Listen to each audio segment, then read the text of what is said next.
welcome on out. We got a special guest today. We got Mark Anderson here. Mark Anderson is, to me, he is a local legend in the music scene here in Pensacola.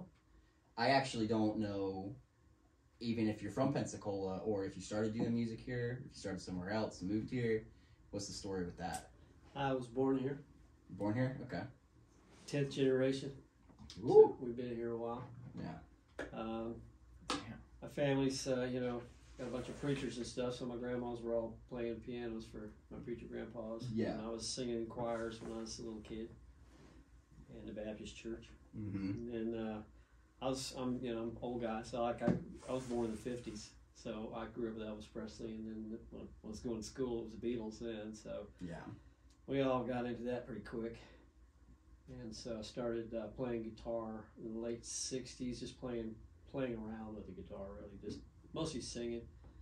And then in the early 70s, I got into playing bluegrass. Okay. With a bunch of guys, we call ourselves a bunch of headnecks because it was long hair, rednecks. Yeah.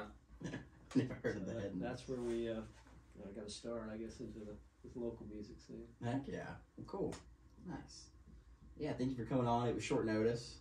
We're exchanging gifts today. Me and Jace got each other gifts, but nothing for Mark, unfortunately.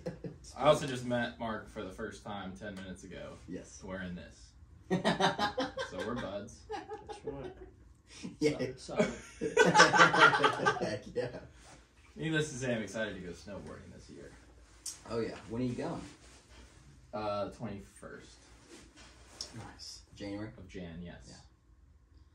You better be careful. Yeah. He broke his collarbone last time he went snowboarding. Last time I went, I spent 5 days in hospital. Ooh. So Okay, it yeah. was surfing. Hit the water if I fall. What happened? I just landed on my knees about 500 times. Oh. It was melting snow. It wasn't real cold, and at night it got rock hard. And all morning long it would get super slippery. And we were up like at Pagosa Springs, Mm-hmm. and Okay. I just bashed my knee until finally when I got home it blew up and got a hematoma, and the doctors put me down for a while. Is that the last time you snowboarded? And I made a promise to myself that would be the last time. Yeah. I dug it. It was fun. Yeah. It was pretty cool. I got just so many more bones that need some attention. You gotta break them in. I gotta break them in. That's right. I just broke my pinky toe about 2 weeks ago. Mm-hmm. It's so funny how lame that sounds. Yeah. But That's a damn, new term. does it hurt? Pinky toe. Man, it hurts. And I'm pretty good now walking barefoot and stuff. I rocked a cane for a while. So I didn't want my hips to get off kilter from walking weird, saving it. Plus I love House. Mm-hmm. My favorite show. So I'm always inspired with that. That cane situation. The cane looked cool. Like if I you was were to, getting compliments from women on it. yeah, it looked cool. Like if you could just keep that going, just keep hammering. It's really important what your cane looks like, though. Yeah. You got the quad stem on the bottom. Mm-hmm. It's like that guy's worse for the wear. We don't want to hang out with him. That's your last cake. The single stick cane is fine. It's like he's coming back. He's got some control still. He's definitely coming back. Heck yeah. Well, do you want to see what I got? Yeah, I do want to do this. Mark, again, We're very sorry. really sorry It's about okay. this. Merry Christmas to you as Thank well, you. though. Merry Christmas. So, real quick, what I got you could be super illegal. Could be. I don't know, depending on what it's made out of. And that's What? Yeah, that's why I got it. You'll see. You go first. I want Whoa! to know. Okay, so these are, I think they're from the 1800s. This is It's old. it's Look at that. vintage. Yep. That's another one. Vintage unopened brewski. That's cool. PBR is one of my favorites too. I know. Check out the other That one. is an old. Oh my gosh. Yeah, buddy. Rolling Rock. Imagine buying a case of beers that look like that. It's kind of, I like it. I kind of like this more than ours. My first beer had a tab like that on Really? What was it? it. It was Falstaff. Falstaff. Yeah, you ever heard of that one? No. Yeah, there you go. Another collector's item. Interesting. It's funny, so they had a vintage Miller Lite where I was shopping for you also, but they brought back that Miller Lite label, so it didn't look vintage unless you looked at the top. Interesting. Because you know it's back to the white with just the light on it? Yeah. That's what it used to look like way back in the day. Oh, so they've already recycled it, so it didn't seem like it was cool. Yeah. That's what we drink now. Yeah. This is cool. Thank you. You're welcome. I think they should bring these cans back. Yeah, that's cool. So that's... You think this is ivory? I think it's rhinoceros. Because there's a rhinoceros carved on it. There's a test you can do. Is it really? Yeah, I used to buy ivory in Africa. What's the test? You light a match to it. If it's plastic, it burns. If it's bone or ivory, if it's bone, it burns. If it's ivory, it won't burn. Interesting. Is it very... Dude, this It looks like bone if Isn't it's not plastic. It's handmade. Just by looking at it. Pretty nice. It look. Yeah. I think Here it's you go. Give me your ivory test. Yeah, I don't have a match or anything. It looks a lot like bone. Yeah. Well, Just because of the finishing on it. What- Ivory is such valuable stuff. They put a whole lot of stuff into really smooth everything out. Yeah. It's got the reason I was thinking it could probably not rhinoceros horn, but a rhino bone is. I don't know why there's a rhino on it, but that's what he is. Yeah, that's a rhino, and their horn is like way more illegal than an elephant tusk. Really? Yeah. But it's nice. It's probably like a cow. Mhm. Cow feeder bone. Pretty Yeah. sweet. Let's hope it's a cow. I do hope it is a cow. I'm gonna say it's probably not ivory. If that's just slipped Not through ivory. the cracks, there's no way. Yeah. I'll be sign an affidavit. There we go. Yeah, I love that, dude. That's awesome. That's Cool. awesome. Pretty sweet. Yeah. And you keep it in your car, and if anyone breaks in. Yeah. Right next to the gas. That's right. Awesome, dude. I love it. I like how both of them have to do with alcohol. Yeah, I know. I really don't drink that much. No. All right. So yeah, I'm gonna put in a petition officially here, so it goes on the internet, that I think these cans are way better than the cans. They're we so have now. cool. This is cool. I want to pop that tab so bad just to see the mechanism. I know. But don't do it. Well, I popped plenty of them in my day. And when you pop it, you first just open it and you let the pressure off, then you pull it straight up. If you pull it back, sometimes it'll come off right where it's attached to the rim. Oh, okay. And then you have to grab it with your fingers and cut your fingers. Oh, I So see. the technology hasn't gotten too crazy past that. Yeah. When I was a kid, they didn't have tabs or anything. They just had what they call the church key, which is a can opener with a little point on it. And you had to Right. stick it on the can and put Push it around. in, And yeah. they call it a church key. It was kind of like a facetious thing. But Right. yeah, that's what my dad and them, they had that. Tin can, steel cans. So I briefly heard you as we're talking about that. Talk about the ivory trade in Africa. Or I didn't even know you spent time in Africa. Tell me some stories from that. Well, it's like Vietnam or something. I mean, there's so many stories, you go into shock after a while.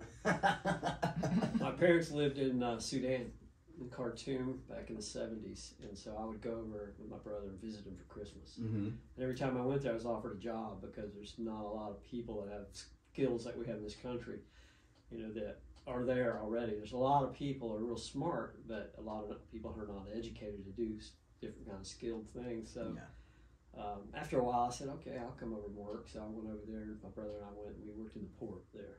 Okay. And I was the loading master, and he took care of all the machines, and I ran about 100 men unloading and loading ships and trains. Yeah. We shipped oil field equipment, and had about 100 guys who were mostly Northerners, which are Arabic descent, and the Southerners were Dinkas, real tall black people, cattle camps. Great people, all of them. Yeah. I had a great time, learned to speak Arabic, and there wasn't much to do, but the Red Sea was like the respite. There's no surf, but it's as clear as air. Yeah. The diving is off the charts. So Interesting. their day off is Friday. So Fridays we had a little boat. We'd go out and dive the Red Sea. And That's cool. big Finding Nemo kind of world. So how did Africa come about? Did you just want to live there and then figured out a job when you got there? Did you go over there for a job? I went to visit my parents, and I had a cousin there that ran the port operation. So when we'd go see my parents, they were there about 5 years. Okay. And my father was managing the building of the largest sugar mill in the world, and so while they were building it, every time we went, we were offered jobs, but I didn't want to work in the desert. So I said, if you can give me a job in the port where I can meet you on that sea, I'll take you up on it. And I was living in Hawaii at the time, so I was surfing all the time, so I really wasn't into going to Africa at the time. But I wanted to go to Australia, and the money was really good, so I said, I can go work in Africa and make a pile of cash, and then I'll go surfing. So I said yes, and took the job. But there was some people tried to, hire me all the time to do stuff just because they could see we could do stuff, And so they said, yeah, we'll hire you. There's great job offers, but it's a real hard place. You see people die, you see people get hurt really bad, no medical care. I mean, we sewed up our own guys, with stitches and stuff, and you see incredible accidents happening, just really tear your heart out, So it's an adult portion. And I might have missed this, but how long were you there for? I would go about a month at a time to see my parents, and then I went there in 1980 and stayed all winter and into the spring. By about April, I was done. I'd seen enough for a while, and I had my surfing money, so I bailed and split up. Okay. Do you know what the situation's like where you were working there now? Yes, it's not good. Improved or well, they had a civil war, and so in the South, in the North, they had a big fight, and this oil was discovered in the South, and so they built these oil rigs and stuff, and then the people in the North began to attack them, because they didn't want them to become powerful down there. So they had a war, and after a while they split into two countries. It was Northern Sudan and South Sudan. And they're still having fights over the oil. They're still having famines and starving and hurting each other. And it's a harsh place. Wow. You said you had surfing money, so were you surfing for a brand or no, that was before all the big money got into surfing. Surfing really got into cash in the 80s. And that was in the 70s. Back then we made our own boards, there were no leashes, all single fins. I was just wanting to go to Hawaii or go somewhere where there's waves. I went to Mexico a lot and stayed in California for long periods of time. But I wanted to be able to stay gone for a long time, because I traveled for about 10 years surfing. And I would go for 3 or 4 months at a time, and then I'd come back here and work and get some cash and go somewhere else. There you go. Cool. There was no money to be had. Australia started all that. Oh, really? They pushed it hard. So I'm sure you surf to this day still. I surf today. Is it eternally painful to live here, or do you still keep your travels up? I used to think that it was a hard place to want to be and live, but after I've surfed everywhere, I realized we have some of the best waves in the world, and it keeps your appetite so strong that you don't lose your stoke. Definitely. I know tons of guys in Hawaii and California and Australia, they don't surf anymore because it surfs up all the time, and they're like, oh, home, It's got to be pristine for them to paddle out. That's right. And here we go out, and we don't care if it's, as long as it's wet, we get in it, and I'm glad it's that way, because I know a lot of guys my age that don't surf anymore, and they're not very healthy because they don't do things that absolutely. I keep going at it. Probably not in the gym either, doing anything. Never go to the gym. No, I just surf and just kind of work around the yard kind of thing. Throw cast nets, fish. Yeah, you don't need to as much if you're surfing all the time. I want a cast net. It'll keep you in shape. Hell yeah. It's hard. You better become ambidextrous with that, though. You get a little uneven. That's a good point. The 16-footers are heavy, I'm telling you. Got one big arm, one little one. You twist that trunk one way 1,000 times, you got problems. That's awesome. Yeah, I've heard from, you're not the first person who said that exact thing about we get some of the best surf in the world here, just not very often. So I haven't been too many places surfing, but I have been away from here, and I guess I would agree with that, because there are things about the surf we get here that you can't really find anywhere else, just because our sandbars are very, very different. No really big crowds unless you want to get in the crowd. Yeah. There's miles of unridden waves. Sand bottom, you could hit the bottom all day and not get hurt. Yeah. A 3-foot wave will slap you off your board as big as 8-foot wave other places. I mean, you can get punished here. There's a lot of juice in the Gulf, so you get your money's worth. Yeah, those small waves are powerful here, man. Yeah, I got body slammed yesterday on a 4-foot wave. Thought I was gonna drown. Well, that's such a huge reason for the amount of rescues that we've made and make. Yeah. It's so beautiful out there. It's only waist high. Yeah. Were you a lifeguard also? Yeah, it was. A few years. Oh yeah. How many years did you guys do that? I'm still going. I'm still there Tuesdays and Thursdays. Oh, really? This is I'm going into my 10th season. I did like 5 5 or 6. Yeah. You did Navarre too, though. Yes. Right. Yeah. My last year, I was a supervisor in Navarre Beach. Mm-hmm. After this situation revamped. Yeah. And that was the year that we both had a 0 drowning year. Mm-hmm. Pensacola and Navarre Beach. Which never happens. That was a crazy year, dude. Mm-hmm. That was good. It's funny too because surfers, out of my 10 years, and I'm sure of your 5 years, I've never had to save a surfer. Not even close to having to save a surfer. And usually what happens is when there's surfers present and there's big waves, the lifeguards calm down because they know the surfers can rescue people. So it's Yeah, they cool. often help. Yeah. Especially stuff right next to the pilings and stuff. Mm-hmm. It's a cool little double culture they share. Yeah. Like rescuing people. Self-trained hazardous water experts. Yeah. Exactly, man. Yeah. Yeah, we tried to do a thing back in the mid-'80s. I saw this mother and her 3 daughters all drowned about 200 yards from us.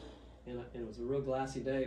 Surf was pretty good, but there wasn't a rip. They just, where there'll be a place on the beach where it'll be like 6 inches deep and the wave will sweep across it and then it'll drop off real deep. Mm-hmm. Yeah. You can't ever get back on the bar. You have to go to the beach. Well, they went off the bar and were trying to get back to the bar. They couldn't go right to the beach, and the mother was getting there trying to save them. They were all teenagers, and we could hear them, and we went over there, and it was too late. And we got down the beach where they were, and I felt so bad about it. And so we started creating this thing called Surf and Surf, or something like Surf Rescue, something like that. Yeah. So we got Billy Patterson, a bunch of guys, and we all went and trained in the lifeguard thing at PJC, which is Pensacola State College now, and we did their whole lifeguard training thing, and we talked to the Island Authority, and there wasn't any. They said you need some money to do this. You need trucks. You need all these things. We said we don't have any money. We just want to help. We know how to do these things, and they said it's a good idea, but somebody has to get behind it. So it was a number of years before they got to where you guys are, where they got trucks and boards and radios. Now they have cell phones. I mean, you can get there pretty quick now. Mm-hmm. Yeah, the way it works now is it's connected to the like the county emergency center, so it's like all one thing, and so there's like an automatic ping, so it's like instant. When someone calls 911 and says, "Hey, someone's drowning," it's just a beep, and then we know like pretty much exactly where it's at. So it's really cool. Yeah, that's cool. I've never heard about what you're talking about. We put some time into it, and we had this idea. We're going to put a pole on the beach. You could go somewhere and check out a pole and have a big whistle and have a little sign on it saying, if you're in trouble, blow the whistle, and the surfers in the water will respond. Oh, cool. And you'd stick it when you went surfing. You just stick it in the sand and go surfing, and then somebody got in trouble. If they had someone on the beach, I mean, there were no cell phones then, so it was still pretty Stone Age. So interesting. We made a couple of prototypes, but we never really got it launched because you really, like I said, you have to have some bucks behind you to. Yeah. It's a big island, a lot of vast. Yeah. People spread out everywhere. Mm-hmm. So I imagine you have a few rescues under your belt. I pulled some people out of the water. Yeah. Any crazy stories? Not really. Mostly just going up to people and letting them hold on my board, getting them on my board, calming them down. Yeah. Then helping them into the beach. I stood by and kind of calmed some people while some people were being resuscitated by some pros. And I've also talked to some parents who were letting their kids get rolled around and didn't have any experience. I said, if you're not an expert in this hazardous water here, you don't need to lift your kid out there because you won't be able to save them. That kind of stuff. Nothing really. I was almost a victim a few times. Like in Hawaii, I got knocked out a couple times and got slammed on the bottom of a big pipeline. And this guy named Mark Cunningham, he's like the world champion body surfer, and he was the head of the lifeguards. When he saw it, I got pitched out of a big wave and went over the falls and slammed into the reef, and he saw me get pitched, and he said, that guy's dead. Ooh. He just could tell. He'd seen it all, And he got out of his lifeguard stand, was almost to the edge of the water before I finally popped up. Oh my God. And I got slammed on the reef on my back, because when I hit the water, I tucked my head, and I went like that, rather than straight in, pile driving. And I slammed me on the reef, and then just kind of ground me around. I came up, I was kind of chewed up, but nothing broken. Mm-hmm. But it held me down for quite a while. When I popped up, he was like, "You are lucky to be alive." Mm-hmm. Yeah. And he wasn't like happy either. He was like, yeah, what are you doing here, man? That's funny. Yeah, was it one person a year dies over just in pipeline alone? Oh, more than that, probably. Yeah. I know several people that died at pipe. Yeah. It's a gnarly place. Nowadays they got best lifeguards ever, jet skis, and it's just so crowded, and it's such a gnarly place. You know, it's just really. When's the last time you surfed there? In the 80s. Nice. Yeah, I quit going to Hawaii when the Australians pumped up the surf business. Everybody jumped in, so I just started going to Mexico. There you go. That's your spot now? I go to Nicaragua and El Salvador quite a lot. Yeah. That's I where go we to live. I went to Western Australia about 20 years ago and stayed over there a little while because it was big and perfect, and it was uncrowded then too. Have you ever made it over to Bali or anything? Never went to Bali, but I would certainly like to go by boat and spend about a year. By boat would be real nice. Yeah. Oh my gosh. We stayed in Grand Pacifica several years. You know Grand Pacifica? Mm-hmm. We stayed there several years ago, and it was. That's a great spot. It's amazing, but we should not have been surfing the first day we got there, and we did because all the locals were like, none of the called locals it the death. Were you out in front of the pool there at the meat grinders? Yeah, that's a gnarly place. They called it the death swell. We were paddling out. Mm-hmm. We're like, oh, good. That's a sketchy way. Well, you better be on the money. Texas Kelly. Yeah. He's like, y'all. He's like, I can't believe y'all paddled out. But we're from Florida, so we're like, we're going no matter what when we get there. The first day, we were so eager. Mm-hmm. I wasn't really having that much fun. None of us had. That was terrifying for 3 hours. You don't surf that place for fun. No. Other reasons. Ashachio and all the beach breaks down. Oh my gosh. 7 miles of perfect waves. It's like Grand Pacifica is like if heaven exists on Earth, in my mind, it is Grand Pacifica, just because of like the volcano in the distance, the keyhole. It's a golf resort. You have a great beach break. You have a great reef break. There's not many people, and you're in Nicaragua. It's like I just can't imagine anywhere to be better than that. Dude, Osachia. It really gets good. We had a sketchy day there too, though. But I surfed it really, really big a few times. When the water was washing up into the jungle, when the waves. Yeah, it wasn't that big, but It was scary. Danton got washed. We got washed we all together. paddled in. We're like, all right. Check it this afternoon. There's a reef like offshore there about a mile or two, and you can sit there when it's like 20 feet. It looks like just a perfect wave peel off like Pay High, the Jaws wave. Yeah. And you go, that's a really good wave out there. It's so far out though. You know it's 3 or 4 stories high. Yeah. You'd have to have some serious backup to even just get there. You know? Yeah. There's a huge reef out there. You see them fishing out there at night, all the lights. Yeah. There's a giant reef out there, so that place wakes up when the swells. I never knew that. I bet they kill it out there fishing. Yeah, there's a lot of fish out there. You know those needlefish in Nicaragua? Like we have them here, but they attack you. Yeah, there's people die every year. Get blinded from those. Mm-hmm. Get blinded. Yeah, I got surfing perfect waves, and this fish just stabs you in the face. Yeah. Gosh. Everyone would think you're thinking about sharks or crocs. I got hit by one. It was a small one, I think, but it's like I think it was with Nathan Holler, and I was like, I just got electrocuted by something. He's like, what? Or like something like my leg just got electrocuted because that's what it feels like. Just. Psst.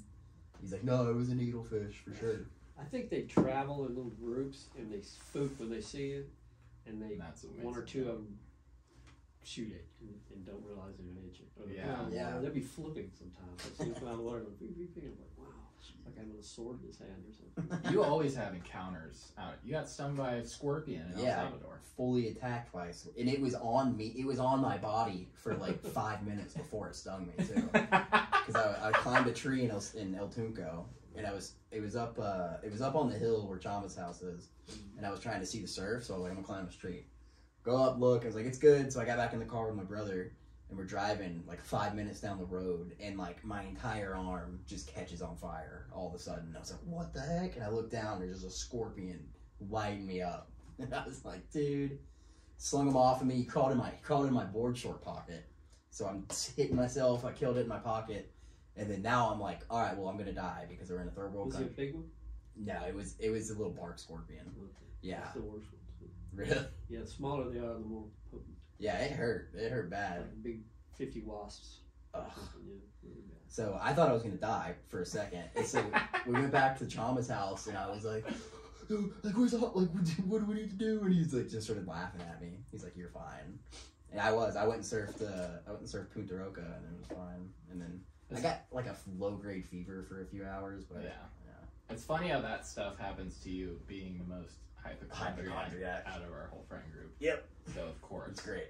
You have any stingrays down there? No, I've never stepped. I pray I never have to deal dude. with a stingray. I got a catfish barb. Someone had buried it in the sand at Pensacola Beach. It was my 8th grade summer. I was coming in to get some wax, and just walking back, it was like stepping on a steak knife all the way, stopped at my heel bone. The chief of the lifeguards got in a lot of trouble transporting me in the back of the truck to the hospital, because I was in junior guards at that time, I think, so he was trying to hook it up. My mom, she was an ER trauma nurse for a really long time, and she called the hospital acting as if she was a nurse that worked there, so they let us into the ambulance bay. Nice. I have the video of it. I gotta get that. What'd they do? Cut you We open? could play it. Yeah, they had to cut me open to get it out. Gosh. I have a close-up video of the whole thing. Yeah, it hurts. It was an old dried out one or a fresh one? It'd probably been there for a couple days, I would say. But they have their barb is the exact same as a stingray, as far as the toxins and one stuff that side they is carry. just like a stingray. Stingray's got it on both sides. Right, yeah. But same toxin. It's nasty, man. And I was a little bitch when I was younger, and I couldn't swallow pills until I was like 15. So I would have to crush antibiotics up and put them into yogurt or something to be able to get them down. The problem is with some antibiotics and dairy products is the dairy and lactose can denature the effects of the antibiotics. So how I was taking them, it was like I was taking nothing, and my foot turned black. Wow. Because of infection.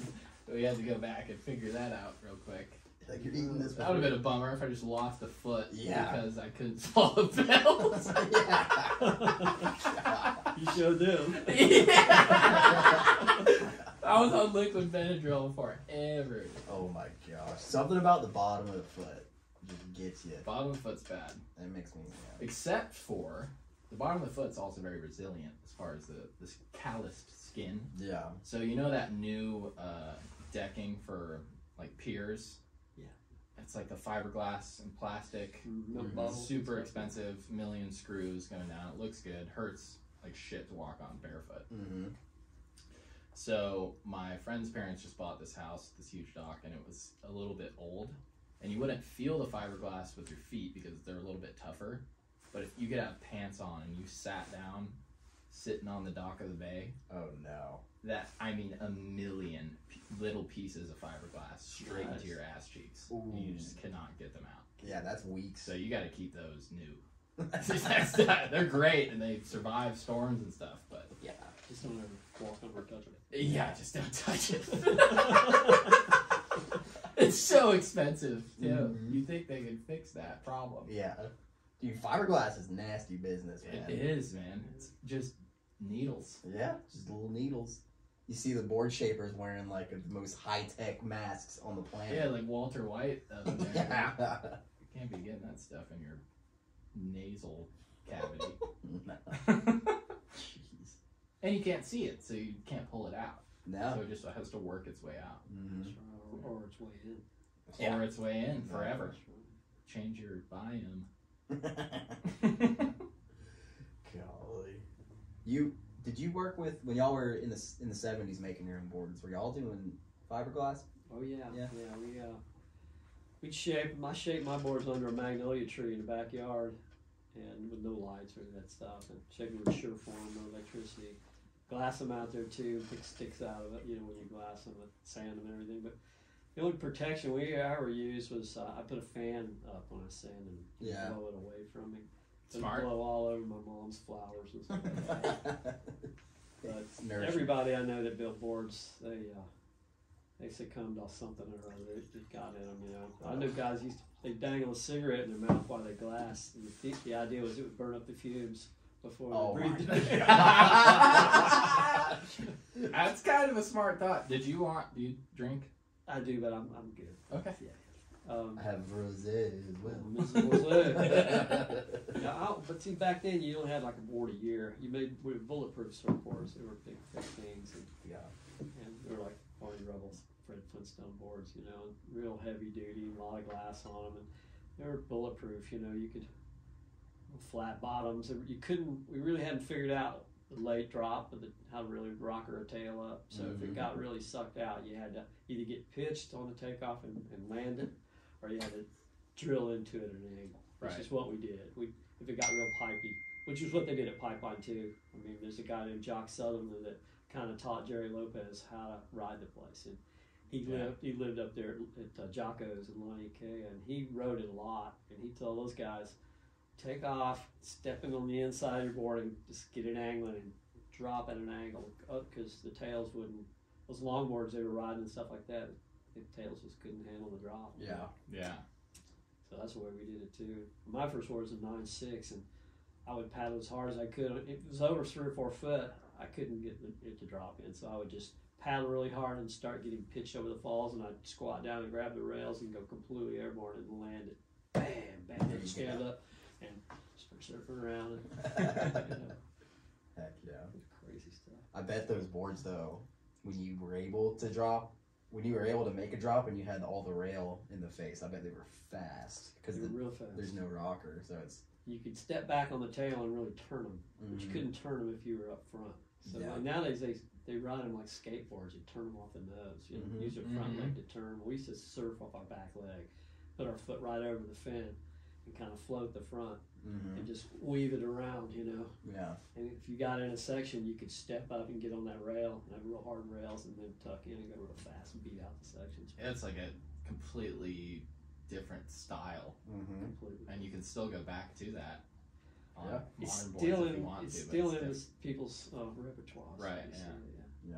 Because the boards now are just like space age boards. They got all that old good stuff and a lot of new, really good stuff in them now. So it applies to every section of every kind of wave. So well, they got $1 million laboratories where they're testing. They're testing different. Well, Kelly's got just the perfect wave pool. They can go out there with whatever design they want and have like a control wave. Yeah. I mean, I wonder how his boards do on imperfect waves. So. He's got a not good. And where the lockers are at the surf ranch, he's got a wall of boards there from like 5 foot up to 10 foot, and they're all like, you know, they all get the S on them, you know. That's cool. And you can use them. You can pick. Have you been there? Yeah, What? I surfed it 4 years ago. What? How did you get in there? Well, back then it was you had to have a corporate reservation or a pro reservation. And I got a friend out in California, and he used to sleep on my couch in Hawaii when he was a kid. Yeah. And he was always like, I'm gonna pay you back, man. You know, I said, don't worry about that, man. Just get all the waves you can, stay as long as you want, and, you know, go home when you got it, you know. So he stayed all winter. And he went back to California and started a biz and was really successful. We stayed in touch and went on surf trips and stuff. But anyway, sold his biz and did quite well. And he's from Carlsbad, and all those guys, there's a guy named Taylor Knox there. Oh, yeah. Taylor's was the oldest pro for reef. And I knew those guys since they were like 15, you know.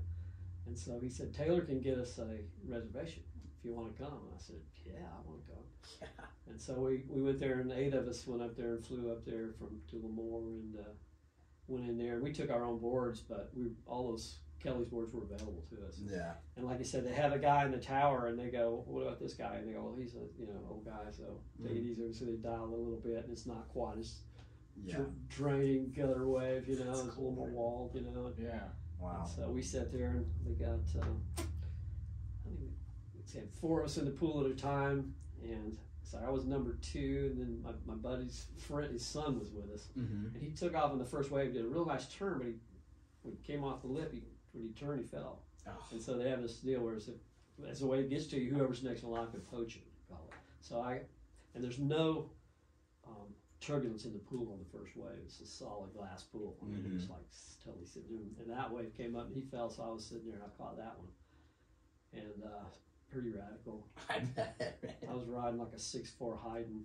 And what's the difference of like, can you tell it's artificial? Like, is there like a part of your human brain that's like, man, like this is unnatural? Or is it just it's you know, it's kind of like appointment wave. You know, it's like you sit out in the water and you just watch and watch and watch and watch and watch and watch and watch, and then when you try to get in front of one, and you know, that's a natural progression. But there, it's kind of like you hear that thing go, and it goes, and all of a sudden it pops up, and you go, get ready. Yeah. And then when it gets to you, you take off, and it is a pretty heavy takeoff. It's, I mean, like it grabs you when you goes, and then when you pull up into it, you get this feeling like, you know, it's this condensed, distilled juice. Yeah. It's like you took a bunch of really good waves and put them all in one wave. Okay. And it's like you can't get hit by the lip there. I mean, It'll like when I was going backside there, I'd get all tubed up like, yeah, I'm doing great, and all of a sudden the lip would smack me in the head and just it's like splash water. You know? Yeah. I mean, you can tell when they all get really crouched up in the tube and get out of the way of that lip, because Yeah. it's got some velocity to it. But the power is what's so neat about it. You go so fast, and it's got all that juice, and you know nobody's gonna drop in on you because they got rules, and so it's just you and that thing, and it's a half a mile long, you know. So after I rode the first wave, I was like, they put me in number one position for the right after the right went through, and then another left, and it was my turn again.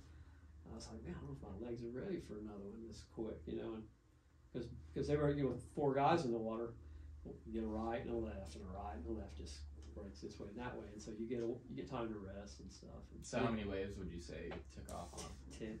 Okay. Probably 10. 8, probably 3 or 4. Yeah. Didn't need any of the lefts on goofy foot, but I ate some of the rights. They got me good, real good. I mean, what got too high in the lip? I was going really fast. I was going to try to go off the lip, and I just went right over it. You know, like, not now. You know.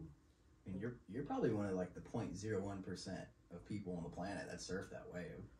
We were the first 500 people. Wow. So I talked to some guys here, Sean, Phil, and those guys. They said I was the first one from this area anyway. Yeah. So that was 2018. Wow. Now you can, you know, they rent it out to groups, and it was super expensive though. I mean, my friend was super wealthy, so they paid like $50,000 a day to ride the place. Yeah. So it's like 48 waves is how many they spin out in a day. So it's a little over $1,000 a wave.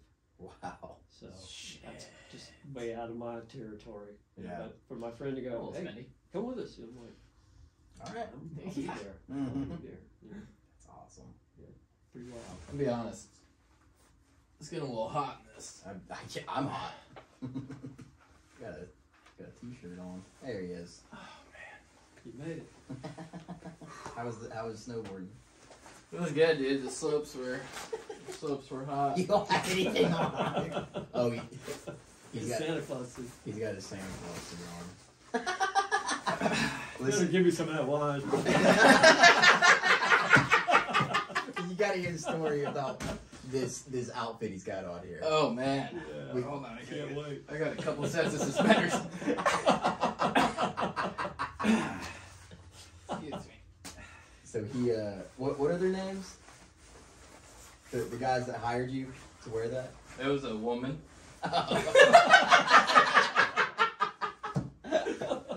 Yeah, Jason's a gigolo, by the way. We'll be right back.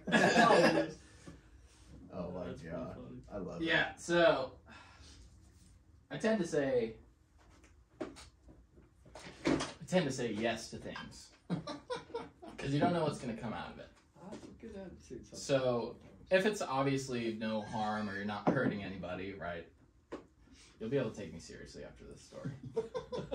So it started with I did a commercial for the Pensacola Little Theater, or I guess Pensacola Little Theater director was putting on a commercial for Cabaret downtown, which is, I don't know if you know what that is. Yeah, it's like a drag bar. I knew the cabaret. Yeah.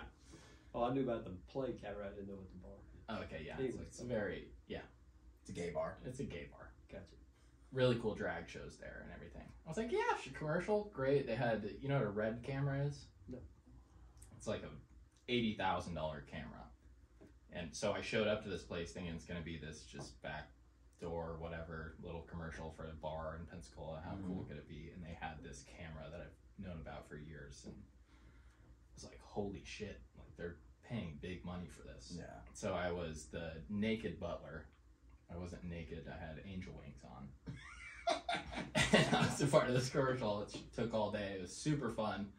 Didn't get paid or anything, but I was in a a really well shot thing, which is cool. And I'm trying to do some acting type stuff. I have like a portfolio and stuff. I've always wanted to do it. So I said, yeah, whatever. Nothing came of it. It was super fun though. I didn't even go to the cabaret party that it was, because no one would go with me. None of my friends would go. I was in the I was like, no. They showed me that place. It was messed up. They backed out all of a sudden. Like, that's kind of gay. It's like, no shit, it's gay. You're getting too close to him. You're the one who told me it was gay. And they took me there.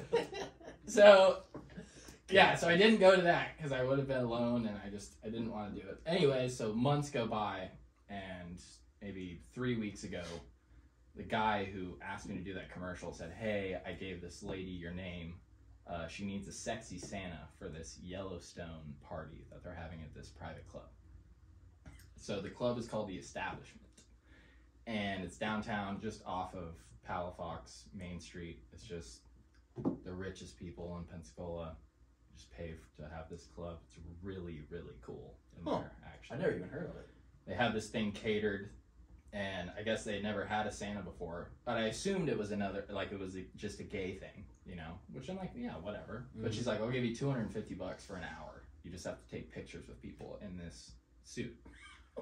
I'm like, fucking awesome. Are you kidding me? Mm-hmm. Absolutely, I will do that. Like, that is still way more than I make an hour right now. Mm-hmm. So I'm at a party the night before, and I was telling my friends about it at this party, and one of my friends said, oh, The Establishment? I was like, yeah, The Establishment. He's like, oh, my parents are going to be there. I'm like, oh, sick, dude. Like, that's awesome. This is not what I thought it was going to be. Yeah. You know? I thought it was going to be just a fully, like, just gay dudes who love Yellowstone, you know? And, like, they want to take pictures with Santa and by the tree. I feel like gay dudes who like the show Yellowstone is a pretty small demographic. Yeah, that's what I was Kevin Costner's not exactly a gay icon. He's not the gayest icon, that's for sure. He's pretty manly. Yeah. Or masculine, I should say. So I was like, okay, great. I show up, guys and gals, end up being like 8 people that I know. Yeah. And they didn't recognize me when they walked in the door. I'm sitting in this chair by the tree, and this this is all like the richest motherfuckers in this place, and I'm just sitting here by the tree like, who wants a picture? And they were feeding me vodka tonics. I took pictures with a bunch of cougars. There you go. Put my hand on their asses and stuff, and their husbands are the ones taking the pictures. Like, it was kind of weird. Yeah. But then took pictures with people that I knew, and after about an hour and 15 minutes, I had to turn down a couple drinks because I drove there. I was like, thank you, but I should stop. She's like, you did great. Here's $250. Nice. And I left and got to keep the suit. Got to keep the suit. That's the key, is that you get to keep the suit. It is. Absolutely. It would have been worth it. Otherwise, we wouldn't believe you. Yeah, right. If they would have paid you $10, but you got to keep the suit. Or I'm completely lying, and I just bought it. We're having a guest. I gotta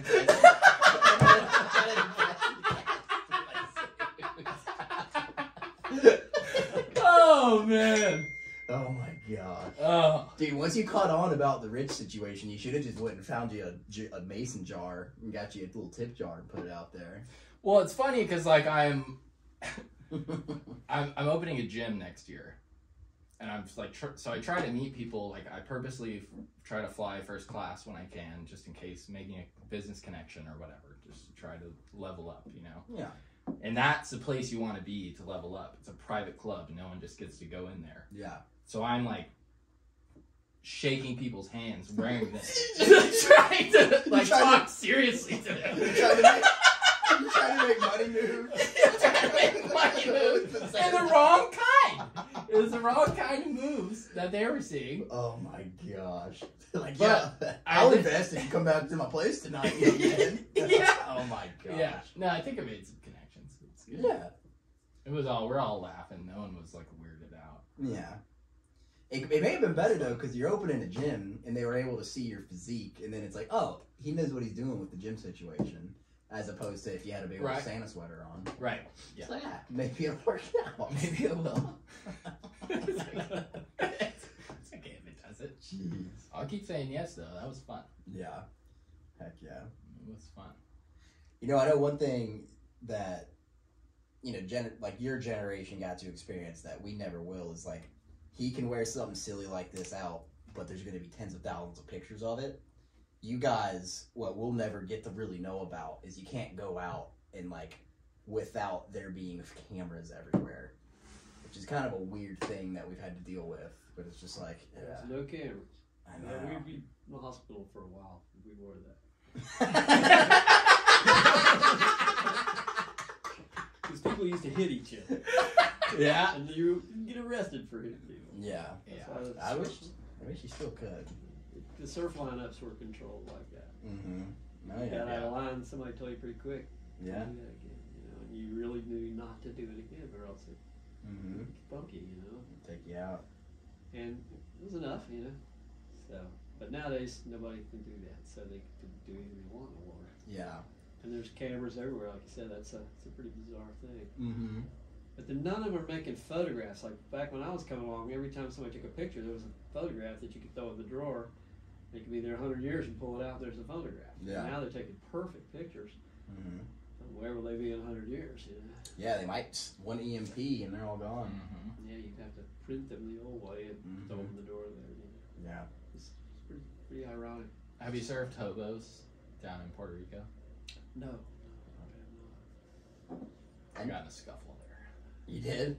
Yeah, Did you win? It wasn't my fault at all, but Mhm. just a psycho guy. There's some places that are still enforced, but yeah, I would say Puerto Rico's one of them. Mm-hmm. I mean, it was.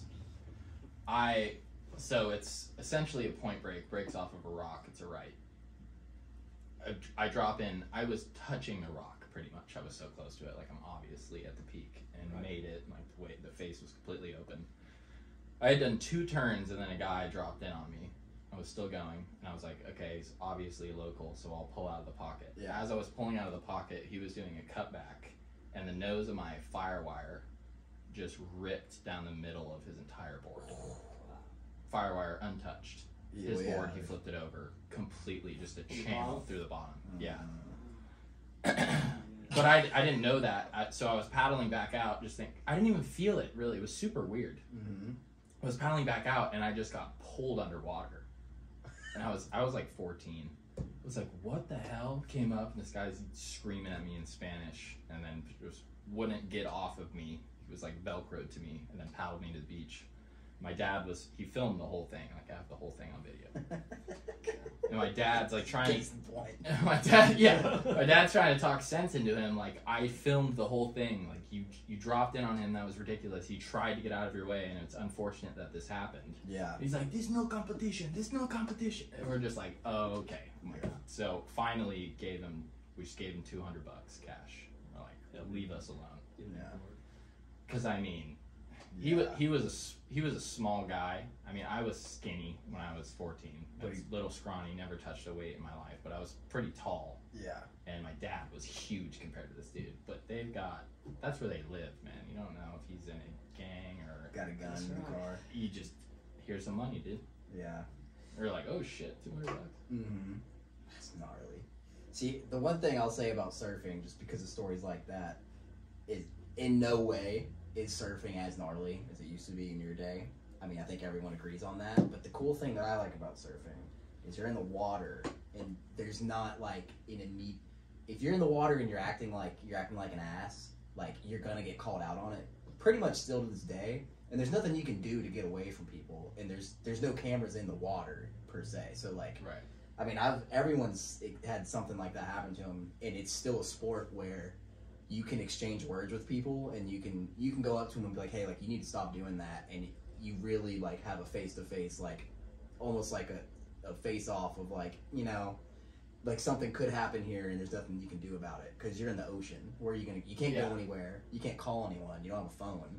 So it's cool that it's still a sport where it's kind of almost like a wild west it's on its own kind of situation. And there's not many other things that you can do that with nowadays. Like, you know, anything else you do, there's help immediately right there. You have your phone on you, or you got something you can do. But out there, you're responsible for your actions, and you can still be held accountable for how you act in the water still to this day. which is cool. Right, yeah. And it's not as much as it was in your day, obviously, but it's still a part of surfing that exists because, you know, if you got some kid that doesn't know how to surf and he goes out, there's some guys here that surf here that'll let him know and they'll do something about it. So yeah. It's kind of cool. Yeah, surfing is so unique, and it's interesting how the arguments over a 2 to 3 foot day that happen if someone gets cut off versus when everyone's out there already scared and then someone fucks up. Yeah. And that type of anger.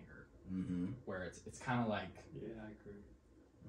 Kind of like when you're driving a car and someone almost hits you. Like, that could be the end of you. Yeah. Versus someone bumping into you on a sidewalk.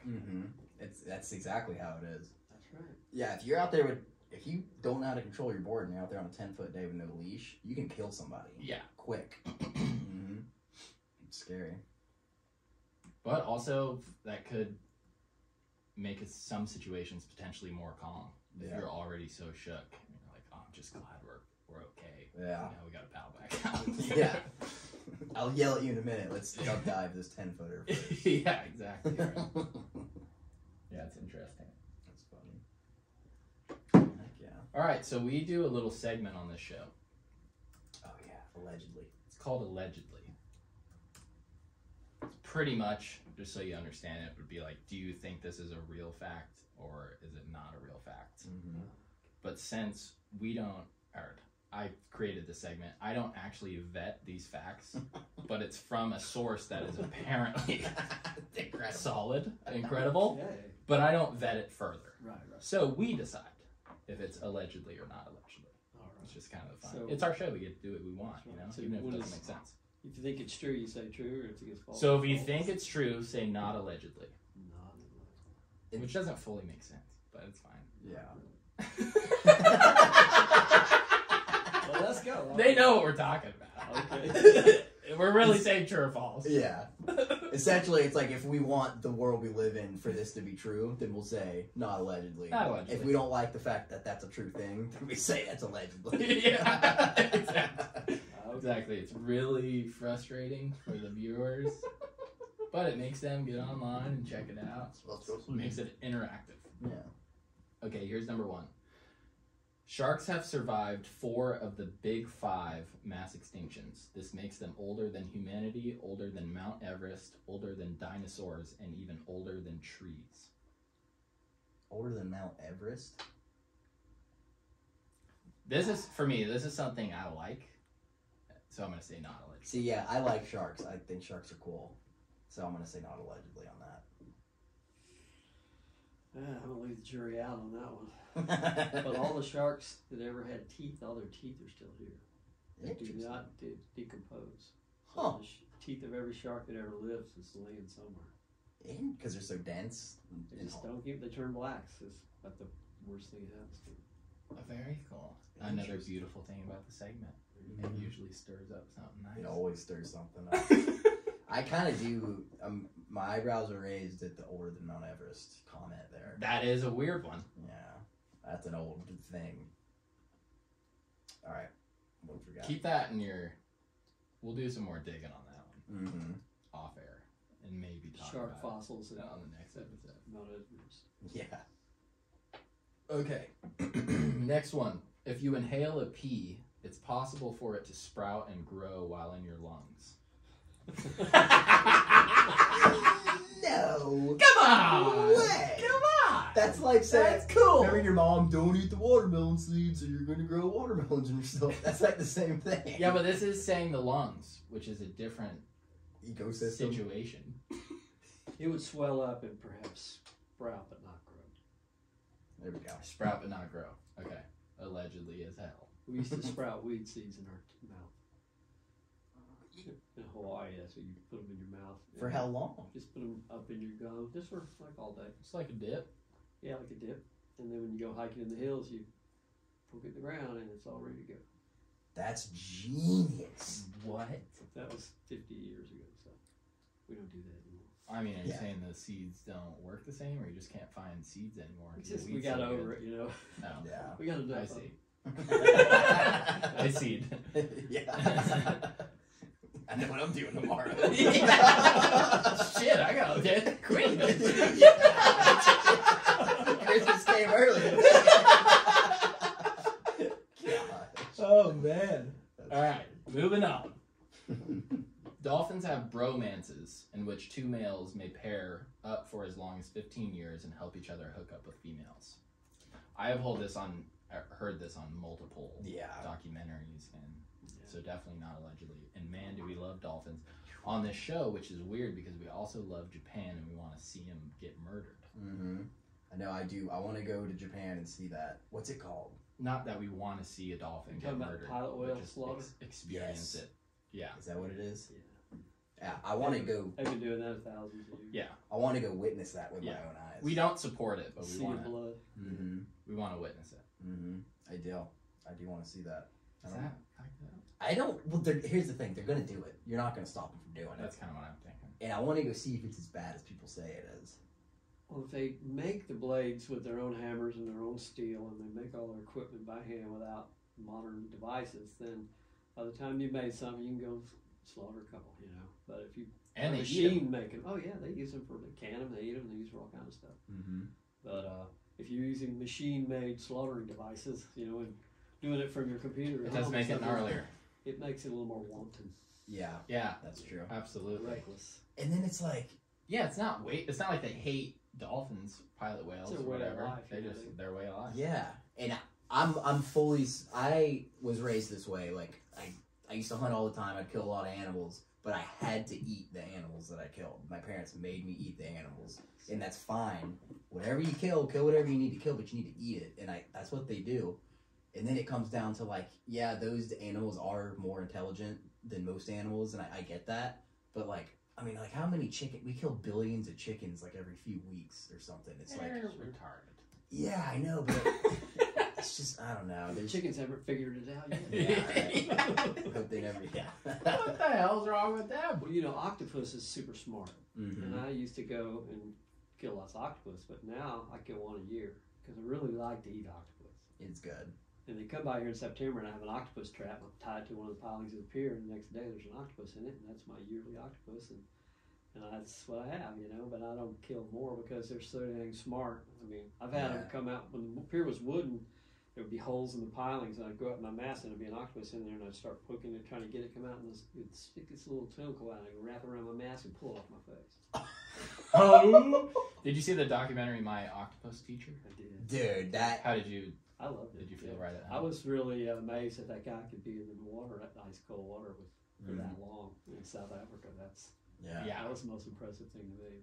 But yeah, they are super, super smart critters. And you might be able to speak to this. I heard something about their penises, which is also an arm of theirs, and they put it in the female and break it off, and then go die. Interesting. I wasn't in school that day. They taught that. Yeah. Is it one? My teacher was fucking weird. Is it one of their 8 arms, or is it a 9th one? I don't know. Interesting. Yeah, no, the My Octopus Teacher kind of made me feel really bad about eating octopus. I still eat it, but I feel bad about it. Remorse is a feeling for a reason. Yeah. Okay. You got any more octopus topics there? I could talk about them, but we'll save them for next time. Okay. The D in D-Day stands for day. Day-Day! What? Day-Day! You know what? That's the whole shit. It kind of does make sense because it's like the day of days. Kind The of day of days. Is that what they're getting at there with that? Potentially. I think it started as the day. When are we going to go? On the day. And then they went, well, on the day. And through the game of telephone, They had to thought do they it were by saying code, D-Day. you know. Yeah. Interesting. They had all those different beaches they attacked, and a different country went to a different beach, Sword and Juneau and Omaha and all those different beaches, and different types of warriors, you know, cliff climbers and all that stuff. So they just called it one. They were all English speaking at least, you know, so they called it D-Day. Wow. I love this game with Mark. Mr. Peabody. That's what Joey calls me. Man, we need to get Joey on here. Boy, he'd be fun. We will, for sure. Okay. You guys ready for this one? Ready. Oh, we haven't been calling these out, by the way. I haven't. Fans are getting mad. Everything I've heard has been. So the D-Day, I'm gonna go allegedly. Yeah, it's kind of weird. Most probably. Yeah. The dolphin thing, not allegedly. Not allegedly on the P's. And allegedly because of Mount Everest. Mm-hmm. My first one. Okay, we're all cleared up. Caught up on the paperwork. Number 5, here we go. Nearly half of Americans had the best sex of their lives in 2019, according to a recent study, which is not cited. 44% said they had the best sex. 47% said this year was better than the last. 16% tried phone sex for the first time, and 29% used their first toy. You want to? I guarantee you that study was taken in 2019. Yeah. It was? Okay, then that's allegedly. No, I don't know for sure, but I get that feeling as well. Yeah. I'm going to say allegedly. That doesn't make any sense. I'm going there too. Mark? Well, like they say, 75.3% of statistics are made up. Yeah. It's kind of putting a dinghy in our game here. Yeah. Well, that's why we keep that's why we keep it so subjective. Yeah. Okay, yeah, we're doing the Lord's work. We're doing it right. Yeah. Yeah, that's allegedly. That's silly. Yeah, I wouldn't bum you out. Put it on here though. Yeah. Okay, in 2005, in 2005, a depressed 14-year-old boy from Manchester used several fake online accounts to convince his best friend to murder him. After surviving the attempt, he became the first person in UK history to be charged with inciting their own murder. Whoa. That's too weird to be not true. Yeah. Exactly. It's one of those. That's not, yeah, And that's sorry, go ahead. just the weirdness of the internet. Yeah. Yeah. So there's a little bonus point here.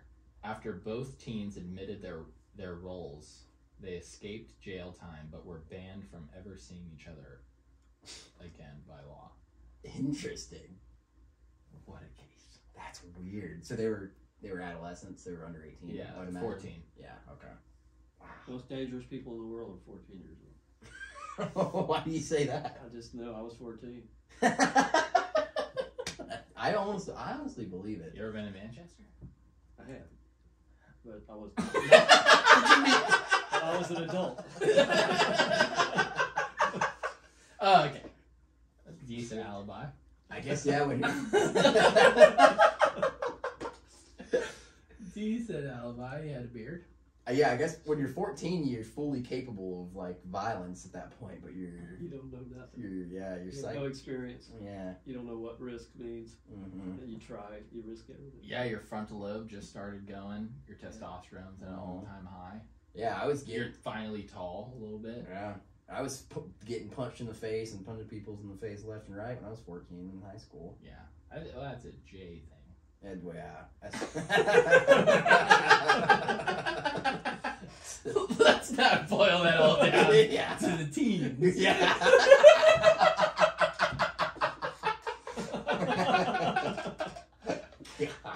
Oh man. Okay. The next one. The day after Thanksgiving is the busiest day for plumbers. It's called Brown Friday. Oh my. Yeah, that's true. That's gotta be true. I hope it's not, but it probably is. What the heck? Brown Friday. That's terrible. We should call some plumbers around here and be like, hey, is this true? Wait, isn't that Black Friday also? That's a shopping day. Sounds like they're just trying to be inclusive. Mm-hmm. They want to be part of the team. Yeah. I'm tired of the buckrat jokes. Yeah. I think I'm gonna go not allegedly on that though. No, I believe it. I don't. I believe that. There's so much food people are eating that day. And everyone's going out and shopping.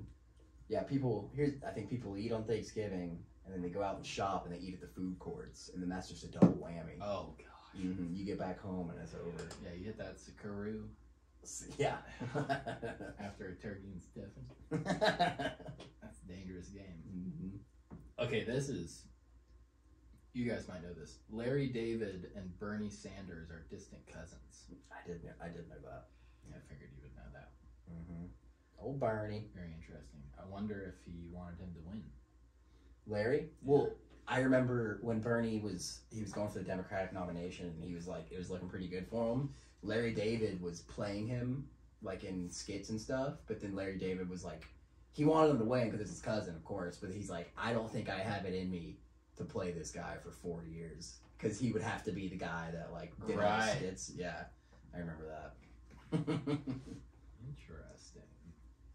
It's funny. Not allegedly, for the record. Yeah, not allegedly. Cats and dogs can be allergic to humans. That's, yeah. Probably. Mm-hmm. I Humans like that one. Yeah. I feel like a lot of things. Humans are what? Humans put off a lot of things. They do. So there's a lot of things that could be allergic to. Yeah, absolutely. Okay, 7% of Americans believe chocolate milk comes from brown cows, according to a 2019 survey again. What was I happening? don't know how I'm feeling about 2019. Yeah, what was happening in 2019? Oh, there were surveys. Yeah, they had a bunch of surveys. You know what's funny is Making fake. Yeah, fine. people talk all this shit about, you know, people from Alabama, Mississippi, or whatever being dumb. Mm-hmm. They're definitely the only ones who all know that that's not true. Yeah. Yeah. So they got something going for them. They're probably the only ones that know how to survive after the grid goes down, too. That's right. Like, we've been That's growing how it our own vegetables for 100 years. Yeah. What are y'all talking about? They No. know So that what, I got they 2 chocolate thumbs? milk. That's right. Ain't no chocolate milk. I have squirrel rice tonight. Yeah. Okay, we have 2 left here. Okay. 7-foot tall penguins used to roam Antarctica 37 million years ago. That's not allegedly. That's How awesome. That's amazing. Why do those things look so They look so human. Penguins to me. It's weird, man. Could there be something 7 feet tall that you would want to cuddle with more? Right. Yeah, because they ain't gonna hurt you. I mean, I don't think. They could take care I of think themselves. they got a serious Yeah. beak on them, I'm sure. Yeah, they're probably all muscle. I mean, what's that? That's a 2-foot beak. That's a big beak. Sure. Oh my god. Drowned you. Yeah. I'm gonna say not allegedly because No. I want that to be Exactly. true. Exactly. Okay, Last one. last one. Buffalo, buffalo, buffalo, buffalo, buffalo, buffalo, buffalo, buffalo It's a sentence. is a grammatically correct sentence. It is. Yep. Yeah, I've done that one too. Because, for all the viewers out there, buffalo is a proper noun, a noun, and a verb. Mm-hmm. It's a cool one. Go Buffalo. Go Buffalo. All right. Thank you for joining us on Allegedly.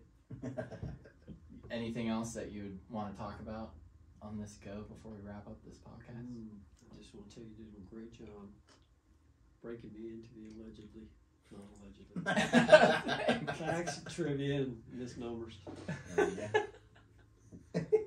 All right, Mark. Well, we really appreciate you coming on. Yeah. So last Thanks notice for and inviting me. everything. I really enjoyed being here and getting a good laugh. Yeah. Yeah, man. It was very fun. I know Mhm. you have so many more stories, so we'll have to do this again. There's about 5 things I wanted to ask you about. I didn't get to ask you about, so we'll have to. We'll do the next one soon. I'll try to stay alive until we get these things resolved. Oh, just keep surfing, man. That's right. Stay alive forever. Yeah. Cooley, everything good? Like your present? I loved mine. Heck yeah. We're good, man. We're good. I'm not getting political. Okay. I don't have it in me tonight. All right, everybody. Thank you so much for watching. Please subscribe to the channel. We are twice a week. Let's have a chat.